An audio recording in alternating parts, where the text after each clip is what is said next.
Do you know where the fish on your dinner plate comes from? Tonight, people at Treasure Coast Eateries are asking that question as concerns over the impact of toxic algae grow. And restaurant owners are rushing to reassure those customers. Jeff Skrzypek live in Stuart with more on the toxic impact on the Treasure Coast. Well, Michael and Kelly, we're standing here at Sailor's Return here in Stuart, a place known for fresh dishes like this one you see right here. But as many patrons behind us tonight were a little concerned about placing an order because their view out here is a view of contaminated water. It's a busy night at Sailor's Return in Stuart. Orders are flying in and the entrees are sizzling. But in the back of many patrons' minds at this waterfront hotspot, toxic algae. You hope that they're not catching it right over here. Geraldine Adio says she's as concerned about getting in the water as she is about eating from it. They're asking where the seafood's from.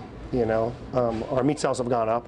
Our chicken sales have gone up. Chef David VANSTOLK says he's so worried about the negative perception of his fish that he's taken items like whole snapper off the menu.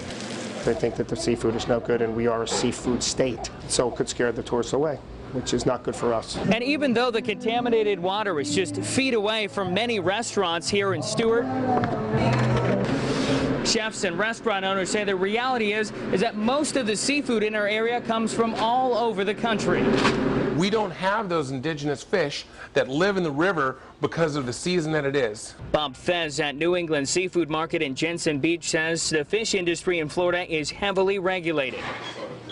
He also labels all the origins of his fish, which consumers like Geraldine Adio will now be closely reading. Just as like you ask, where did the oysters come from? I would ask, where is your fish coming from?